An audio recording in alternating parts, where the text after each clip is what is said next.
Le petit déjeuner politique.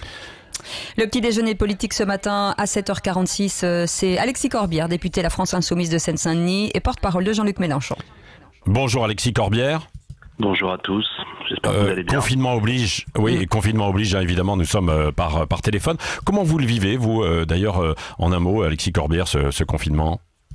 Comme tout le monde, je respecte les consignes, je reste chez moi, j'ai des enfants et je fais l'école avec mon épouse. Vous êtes prof en plus, hein, dans la vie civile, si je puis dire, donc vous avez des facilités. Ouais, mais je sais que je vois ce que tout le monde vit, c'est-à-dire que quand on a un gamin qui est en CE1, CP, etc., c'est pas la même chose que du lycée. Bref, non, mais c'est du travail. Puis après, moi, j'ai la possibilité.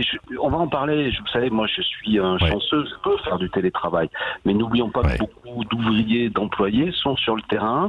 On va en parler. Ils n'ont pas toujours les mesures de sécurité. Il y a une forme d'inégalité face à ce confinement. J'ai envie de dire que l'école blanche, ceux qui peuvent travailler à distance, soit c'est un ordinateur, ils sont protégés, ils sont à la maison. Je dis pas que c'est simple, hein, mais après, il y a beaucoup de gens que je vois, vous savez, on les salue tous les jours, les gens qui viennent chercher les poubelles, etc., mais beaucoup d'autres métiers, et on devrait en parler, des secteurs de l'économie qui se remettent en marche. Moi, je comprends pas, parce que il y a des mesures sanitaires qui ne sont pas prises, et c'est tous les témoignages. Lesquelles, Alexis Corbière, parlons-en. Quelles mesures ne sont pas suffisamment prises? Je suis intervenu, par exemple, l'entreprise FedEx au centre Roissy, il y avait quelqu'un un salarié qui est décédé il y a peu de temps, vous savez, tous les gens qui transportent à l'aéroport de Roissy, le syndicat CGT est intervenu, les gens n'avaient pas de mesures de sécurité sanitaire. J'observe qu'il y a une grande marque de meubles, je ne vais pas la citer, mais d'origine suédoise, qui est en train de reprendre ses livraisons. Beaucoup de témoignages d'organisations syndicales disent que les gens qui font ces livraisons de ces meubles, c'est pas, de mon point de vue, une activité essentielle de recevoir une bibliothèque démontable à la maison. Les salariés disent, mais nous, on n'est pas protégés, on n'a pas de masque, il n'y a pas de mesures sanitaires. Et ça, c'est un problème. Vous évoquez que 60% de notre économie tourne. Attention, s'agit-il d'activités essentielles? J'ai posé la question au gouvernement il y a 10 jours à l'Assemblée nationale. Le Premier ministre n'a pas défini ce qu'est une activité essentielle, c'est-à-dire ce qui est indispensable pour que le plus vite possible nous sortions de cette épidémie. Et c'est un sujet de fond. De la même façon. C'est ce que vous lui demandez, Alexis Corbière, cet après-midi, puisqu'il y a une mission d'information, il va être entendu, auditionné à l'Assemblée nationale. Ça fait partie des priorités de ce que vous voudriez entendre de la bouche du Premier ministre ? Ça fait partie des priorités. Ensuite, ce qu'on lui demande, c'est quelles sont les mesures de réquisition qui sont prises, par exemple, pour reconstituer une chaîne de production de médicaments. Vous savez que beaucoup de professionnels alertent sur le fait que nous allons arriver à un point sans doute de manque de médicaments. Le gouvernement ne nous dit pas clairement les choses. Là, il faut des réquisitions, c'est-à-dire prendre des mesures. L'État, la puissance publique doit intervenir. Est-ce que vous savez qu'aujourd'hui, on fabrique plus quasiment de paracétamol en Europe, que 80% de nos médicaments que nous utilisons en France sont fabriqués en Chine ou en Inde? Toutes ces délocalisations qu'on a laissé faire, on est pêcheurs aujourd'hui. Après, il y a un autre sujet que nous voulons poser, et c'est exactement la question que posait votre restaurateur qui a parlé avant moi, celle aussi de la planification de sortie du confinement. Ça va pas se passer du jour au lendemain, cette affaire. Quels sont les moyens qui sont pris pour qu'on ait des tests, pour qu'on ait des masques, pour qu'on vérifie comment tranquillement on peut sortir de ce confinement? Et là-dessus, on a un gouvernement qui est, pour le moins qu'on puisse dire, dans un brouillard, dans une communication qui court, hélas, après les événements, qui pose quand même un problème. Tout ça se planifie, s'organise. Et on a un gouvernement qui, lui, a, au contraire, abandonné l'idée que la puissance publique doit donner les moyens de pouvoir encaisser, j'ai envie de dire, des crises comme ça, qui certes ne sont pas prévisibles au jour même, mais qui quand même doivent être anticipées sur le fait qu'elles puissent se produire.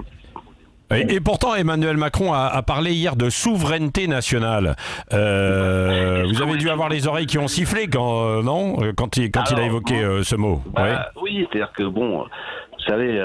il y a eu une campagne présidentielle il y a 3 ans. Emmanuel Macron, je ne veux pas lui faire injure, n'a jamais parlé de souveraineté, de relocalisation, c'était pas son sujet. Nous, avec Jean-Luc Mélenchon, on en parlait hier soir, je regardais pour préparer votre émission, dans notre programme, on en parlait 14 fois de la souveraineté. On disait, attention, souveraineté économique, etc.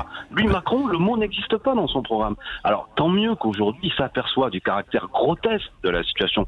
Nous n'avons aucune usine de production de masques en France. Vous imaginez ça? Je viens d'évoquer la situation du médicament médicaments. On est obligé aujourd'hui, et même des entreprises qui fabriquaient du matériel de réanimation, etc., ont été fermées par des financiers qui ne voulaient plus les faire tout tourner en France. Bon, quel retard pris, mais ça, c'est, comment dirais-je, Monsieur Macron, sa famille idéologique et politique, est celle qui a organisé le grand déménagement de la planète, celle qui a organisé la délocalisation et qui a minimisé notre souveraineté. Qu'est-ce que ça veut dire la souveraineté? Ça veut dire qu'il faut relocaliser l'économie et être à tout moment, nous sommes une grande puissance, avec une forme d'indépendance face à ce qui est indispensable pour la nation, pas dépendant des autres. Et quand même, je veux dire, des choix stratégiques ont été faits. C'est la même chose pour l'hôpital. Emmanuel Macron a malmené l'hôpital français, a fait fermer des lits pour des raisons financières. Et le monde après, de sortie de crise, il se prépare maintenant. Alors je m'amuse quand Emmanuel Macron est touché par la grâce, mais que d'erreurs a-t-il fait dernièrement? Oui. Et Alexis Corbière, est-ce qu'on a le droit de critiquer le pouvoir en temps de crise? C'est une question que l'on pose ce matin, que l'on vous pose, alors que le chef de l'État, justement, a qualifié d'irresponsables ceux qui attaquent, grosso modo, la gestion de la pandémie. Vous êtes senti visé? Oui. C'est de la politique politicienne de sa part. Ça, c'est des gestes barrières du gouvernement pour pas avoir la critique, pour pas la recevoir. Non, mais que les choses soient claires. Il faut parce que non, ça ne veut rien dire tout ça. Si ce n'est que lui, il fait de la politique, il dit silence dans les rangs, je suis le chef, il prend la pause, le chef de guerre, etc. Bon, tout un vocabulaire qui tombe à plat. Qu'il se méfie par ailleurs. Moi, je suis historien. Pendant les guerres, la Première Guerre mondiale, on a changé les généraux en cours de la guerre. Donc, il fasse attention à ces comparaisons historiques qui ne veulent rien dire. Ce qu'il faut, c'est convaincre les gens. Mais je reviens à ce que vous disiez.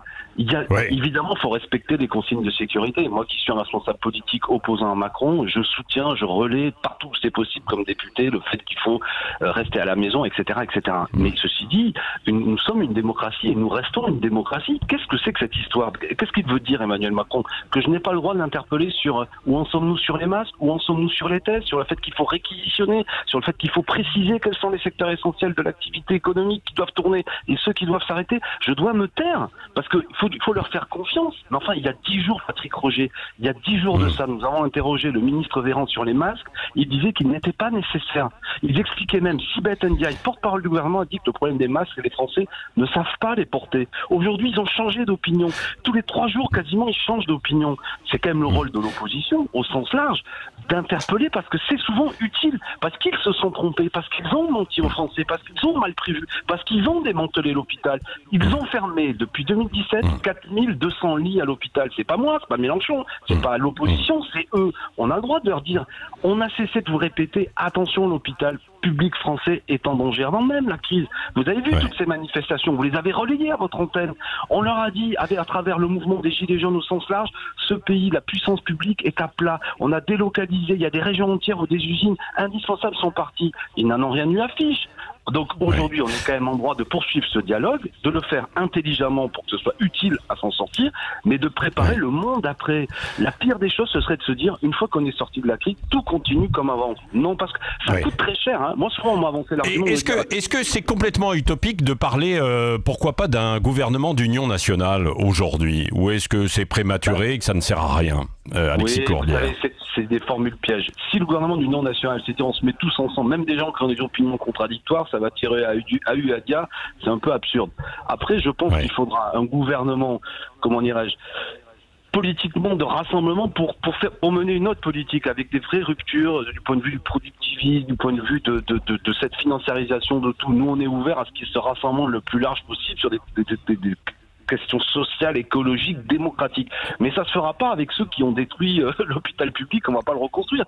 Je crois qu'on va pas faire croire aux Français que d'un seul coup, c'est en mariant l'eau et le feu qu'on va s'en sortir. Il n'empêche que nous voulons être utiles, y compris par nos critiques, par nos questionnements cet après-midi que vous évoquiez auprès du Premier ministre, par la manière dont nous portons le débat dans les tribunes, parce que vous nous donnez la parole, après tout, c'est ça, Patrick Roger.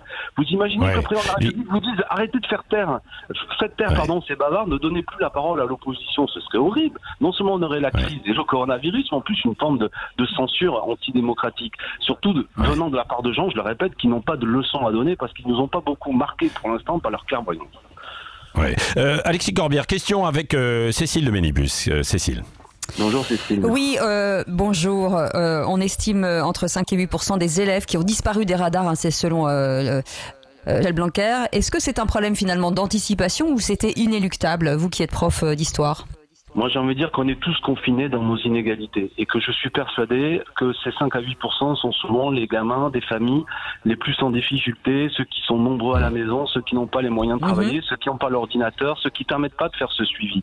Et on le retrouve, j'observe qu'on a, j'ai oublié le chiffre, peut-être qu'on l'ait donné, le nombre de PV, de procès-verbaux qui ont été donnés. Entre 5 et 8%. Non, mais de procès-verbaux sur les procès-verbaux, non. Oui, je veux dire, mais ça frappe souvent. Vous savez, on n'est pas tous égaux face au confinement. C'est ça que je veux dire. Moi, j'ai les moyens d'être confiné avec mes enfants, ça se passe bien, mais beaucoup de gens, c'est difficile. Et j'imagine que cette perte des enfants, enfin, cette perte de vue, cette perte de suivi, est aussi la reproduction des inégalités sociales. C'est un vrai sujet, et effectivement, le confinement ne va pas leur aider, au contraire, il l'aggrave. Vous suivez vos élèves, vous ? Ah mais moi, vous savez, depuis que je suis élu député, je n'enseigne plus, je n'ai plus la possibilité de le faire, c'est interdit. Mais je sais que beaucoup de collègues, par contre, je peux vous dire, parce que j'ai beaucoup d'amis évidemment qui sont profs, bossent énormément. J'en rigolais même avec un ami hier soir, il travaille quasiment plus, me dit-il, depuis qu'il est confiné, parce qu'il donne des cours à ses élèves, il a des classes prépa, comme on dit, devant ordinateur. C'est énormément de boulot, énormément de préparation. Les profs travaillent beaucoup actuellement, et moi je vois la maîtresse de ma fille que je fais travailler à la maison, nous envoie beaucoup régulièrement du travail. Bossent beaucoup les profs, sont très motivés de manière générale. Alexis Corbière, d'un mot encore, hier il y a eu une annonce de Gérald Darmanin qui décale la déclaration de revenus en raison du coronavirus d'une semaine. Est-ce que c'est suffisant d'une semaine? Et puis d'autre part, sur la prime défiscalisée, dite prime Macron, qui pourrait être portée à 2 000 €, c'est suffisant ou pas? Bon, le décalage d'une semaine, pourquoi pas, peut-être je peux pas en juger, c'est pas plus mal, ça peut être plus long. Les primes défiscalisées, attention, moi je m'amuse à voir Monsieur Darmanin qui réinvente, il appelle à une solidarité nationale pour aider l'économie, mais les mêmes ont baissé les impôts, notamment des plus riches. L'ISF, à l'époque on l'avait critiqué, c'était pas par dogmatisme, c'est que c'était quasiment 4 milliards d'argent public supplémentaires qui permettraient aujourd'hui de pouvoir aider nos entreprises. Moi j'appelle à des mesures, par exemple, que les groupes qui font des profits aident les petites entreprises à ce qu'il y ait une répartition plus juste, comment dirais-je, de cette solidarité. La pire des choses, ce serait qu'il y ait une forme de privatisation des profits, puis une nationalisation des pertes. Vous voyez ce que je veux dire? Attention, on a consacré ces dernières années beaucoup d'aides publiques à des entreprises qui ne nous ont pas rendu vraiment la monnaie de notre pièce. Ils ont continué à licencier, ils ont continué à verser des dividendes. Donc tout ça, faut le repenser. C'est ce que moi je veux vous dire. Je forme un vœu, c'est que cette crise soit un moment où de prise de conscience collective, que le monde tel qu'il fonctionnait avant, c'est-à-dire cette logique de l'argent roi, du profit, ne peut plus continuer comme avant. Ça nous coûte cher financièrement, je viens de le dire, économiquement il y a un impact, ça nous coûte cher humainement, ça nous coûte cher écologiquement. Donc sortons de là, plus solidaire, plus avec une vision d'ensemble. Ça passe par, je le répète, des planifications, de la prévision, une vision à long terme et pas seulement à court terme d'un mot aussi, Alexis Corbière, d'un mot pour l'instant, c'est une mission d'information. Édouard Philippe va être entendu par cette mission. On reste pour l'instant à une mission et pas de commission dans l'immédiat.